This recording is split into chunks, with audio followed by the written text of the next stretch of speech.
Europe 1, 8h18, les deux invités de Jean-Pierre Elkabbach ce matin sur Europe 1, Christian Bataille, député PS du Nord, et Claude Lenoir, sénateur UMP de l'Orne. Parce qu'ils ont travaillé ensemble. Monsieur le député PS, Christian Bataille, bonjour, vous êtes en direct avec nous à Paris. Et monsieur le sénateur UMP, Jean-Claude Lenoir, vous êtes dans l'Orne, bonjour. Bonjour. Jean-Claude Lenoir, au nom de votre office et ensemble, vous réclamez que la France s'intéresse maintenant au gaz de schiste.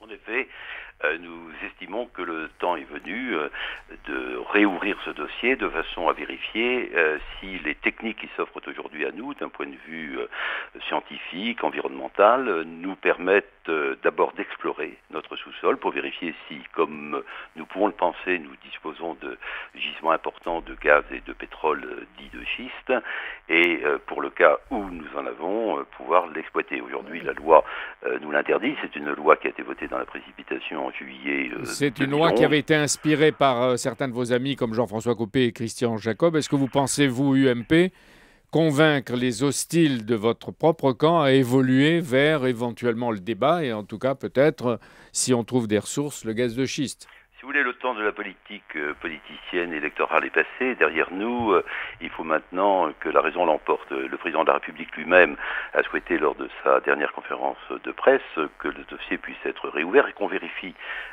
si les techniques qui évoluent, on le voit bien à travers le monde, notamment aux États-Unis, au Canada, nous permettent de tourner la page qui avait été ouverte à l'époque et ainsi... Et d'avancer à condition qu'il n'y ait pas de risque. Christian Bataille. D'abord, est-ce que vous estimez que la France possède des réserves de gaz de schiste exploitables? Des experts prétendent qu'elle posséderait pour un siècle de consommation. Encore faut-il le prouver et l'évaluer. En partie, le travail que nous allons faire va permettre d'avancer. Effectivement, les experts disent que les deux pays les plus riches en Europe sont la Pologne et la France. Il faut vérifier. Et il y a trois types, en fait, d'énergie sous le vocable gaz de schiste qui est impropre. Les géologues disent qu'il faudrait mieux parler de gaz de roche. Il faut aussi comprendre les recherches sur les hydrocarbures pétroliers sous le bassin parisien, à 3000 mètres environ, et le grisou dans les anciens bassins miniers de Lorraine et du Nord-Pas-de-Calais. Christian Bataille, est-ce que vous souhaitez donc qu'en France, la décision dépende de la géologie, des techniques, de l'environnement et surtout pas de l'idéologie ou de la politique? Bien entendu, il faut les précautions environnementales qui ont été souhaitées par le Parlement, mais il ne faut pas jeter le manche après la cognée. Il faut maintenant essayer de rechercher des méthodes qui soient plus respectueuses de l'environnement, ou bien la fracturation hydraulique telle que nous l'ont présenté les Américains de Schlumberger, ou bien encore la stimulation par le gaz de propane, qui est tout à fait respectueuse de l'environnement. On va voir s'il y a des techniques alternatives, mais c'est vrai que depuis juillet 2011, la France interdit la fracturation hydraulique, car elle aurait, disent les écologistes, des conséquences dangereuses pour les nappes phréatiques et l'environnement, et vous vous attaquez à un tabou. Et d'ailleurs, vous êtes encouragé... Oui, c'était une décision un peu précipitée. C'est ce qu'a dit tout à l'heure Jean-Claude Lenoir de l'UMP, c'était ses amis qui avaient un peu poussé, il y avait un climat électoral, on peut dire.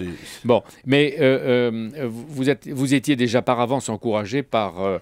Louis Gallois, dans son rapport sur la compétitivité, dans la 5e proposition, il disait, je vais le citer, « Nous plaidons pour que la recherche sur les techniques d'exploitation de gaz de schiste soit poursuivie. La France pourrait prendre l'initiative de proposer avec l'Allemagne à ses partenaires européens un programme sur ce sujet.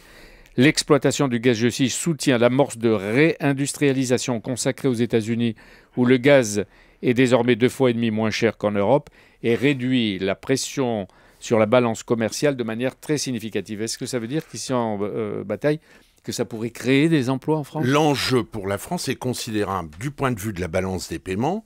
Nous avons 61 milliards de déficit, dont 88% imputables aux importations d'énergie.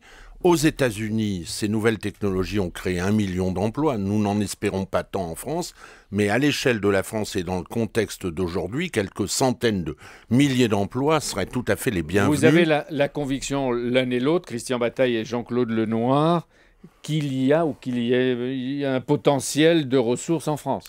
Bien sûr. La France, c'est un vieux pays industriel qui doit renouer avec son passé industriel et qui ne doit pas considérer l'industrie comme une activité à bannir. J'ai près de chez moi une entreprise qui s'appelle Vallourec, dont la filiale aux États-Unis travaille tous les jours pour l'industrie de l'exploitation du gaz, et ça pourrait être le cas en France. La Russie, la Pologne, l'Algérie, la Grande-Bretagne, la chancelière Merkel commencent à se lancer dans l'aventure. Et l'Allemagne, qui a des écologistes, va faire voter au Bundestag une loi qui autorisera la recherche. L'Allemagne a des écologistes, mais elle a aussi du lignite et du charbon. Oui, mais qui va gagner ?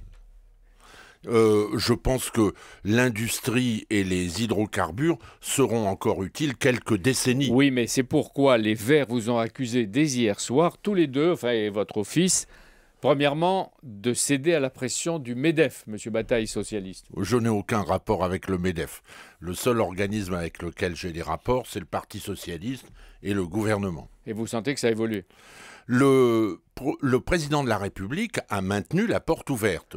François Hollande a déclaré que, certes, la méthode de fracturation hydraulique était condamnable vu mais qu'il ne fallait pas fermer complètement le débat. Voilà. Et deuxièmement, Jean-Claude Lenoir, les Verts vous accusent de donner un double mauvais signal, dit le député Denis Baupin, pour l'environnement et pour la démocratie. Vous vous rendez compte de ce que vous faites ? Tout cela est évidemment caricatural.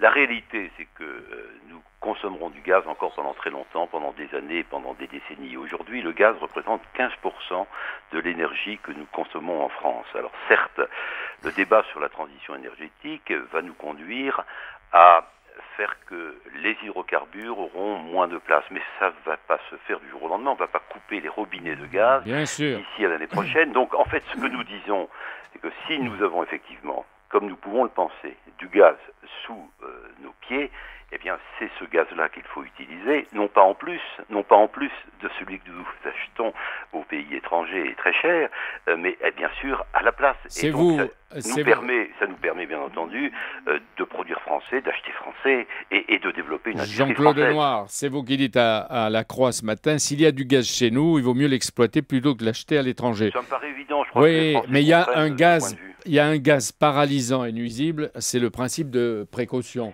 Quand il est poussé à l'extrême, effectivement, le principe de précaution conduit à fermer complètement la porte à toute réflexion et à toute recherche. Ce que nous disions, nous, d'ailleurs, c'est l'objet de notre travail. C'est qu'il faut regarder ce qui se passe à travers le monde. Il y a aujourd'hui, on le voit, et d'une façon extrêmement rapide, des techniques qui évoluent, y compris la fracturation hydraulique qui s'est beaucoup améliorée, mais il y a d'autres techniques qui sont aujourd'hui... Vous voulez dire qu'il y a moins de danger, ou qu'il y aurait moins de danger ? De toute façon, il faut le dire très clairement, Christian Bataille et moi-même, nous sommes très respectueux de l'environnement. Nous ne souhaitons évidemment pas nous engager dans des technologies qui compromettent l'environnement. Sur ce sujet, je crois que ce n'est pas la question environnementale qui est mésestimée par nous. Simplement, elle ne doit pas être paralysante vis-à-vis de l'activité à venir. Vous dites la France ne peut tolérer qu'un certain obscurantisme interdise de réfléchir sur des sujets aussi importants. Vous allez donc procéder l'un et l'autre à des auditions. Est-ce que vous n'allez recevoir que les pour le gaz de schiste ? Naturellement non. Jean-Claude, naturellement non.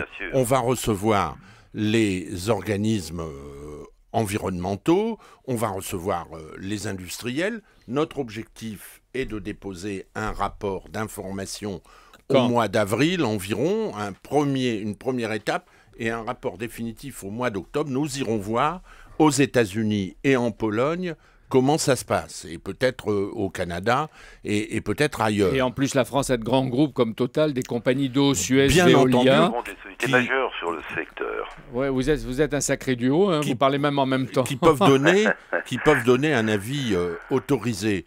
Et naturellement, en France, nous sommes au pays de Descartes, au pays des Lumières. Nous ne pouvons approuver un projet de loi qui a été déposé et qui vise à interdire la recherche, ce qui est quand même un comble. Oui, les partisans comme Louis Gallois, Claude Allègre, Jacques Attali estiment que la France ne peut pas refuser d'épouser son époque. Il y a une confiance à avoir dans un progrès maîtrisé dans la science. Mais est-ce que vous pouvez penser que vous allez résister l'un et l'autre à la tornade que votre enquête commence à déclencher ? Michel Rocard a dit que nous avions une fortune sous les pieds. Il faut l'exploiter dans des conditions tolérables du point de vue de l'environnement, mais bien entendu, l'exploitation du sous-sol modifie l'équilibre de la nature. Je suis originaire d'une région charbonnière. le Nord-Pas-de-Calais, le 19e siècle a été le siècle de l'industrie grâce au charbon. Là, on entre dans le 21e siècle. Merci d'avoir témoigné. Le débat est lancé. Et merci à vous deux. Bon courage. Hein. Merci beaucoup à vous deux invités. Il vous en faudra. Jean-Pierre, le grand rendez-vous, c'est dimanche avec votre invité. Et l'invité Alain Juppé, un des politiques qui a beaucoup à dire et qui ne se prive pas de le dire en ce moment. Merci beaucoup Jean-Pierre Elkabbach. À suivre Natacha Polony sur Europe.